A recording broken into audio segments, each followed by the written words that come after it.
Nikuj, interesting move. The fact that India has now put China FDI under approval route from the earlier automatic route. The fact that SEBI is also now keeping a hawk eye on FPIs, that's pretty telling. I will not use the word suspicion here. Aisha, it's too early to say that, you need to be very suspicious of, Chinese investments, what they are doing. But there is a different moot point in the world. And the moot point needs no introduction. The moot point is very simple.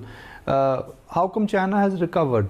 How come the virus got completely contained in China? Why is that Chinese stock markets are still so resilient? Why is that every large major company, suddenly Chinese companies or Chinese banks have become net buyers? That's just like, you're trying to make sure that there is no large bombardment of Chinese investors in some of your blue chip stocks.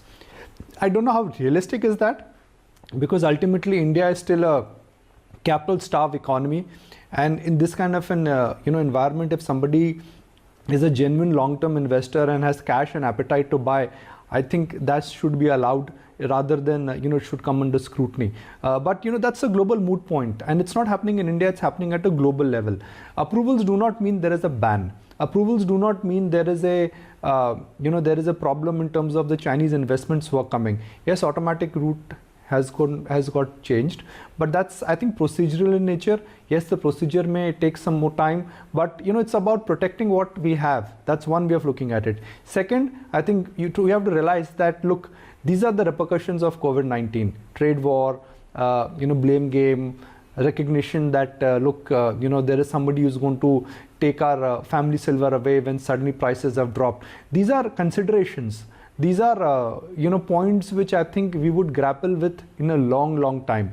Nobody's talking about trade war, but I genuinely feel that a trade war is coming. I genuinely feel that we are going back to that kind of an era where serious border controls would be imposed. We are going back to that era where localization is going to improve. We're going to go back to that era where the local capital is going to be more important than foreign capital and permanent capital. So these are the new normal points in India. Unfortunate part here is that we don't have too much of capital. We are still a capital starved economy. Our source of capital largely about US sovereign funds, Middle East oil producing companies, and large financial institutions like IMF and World Bank. Whatever capital a lot of people had, either it's got destroyed or it's going to get redeployed.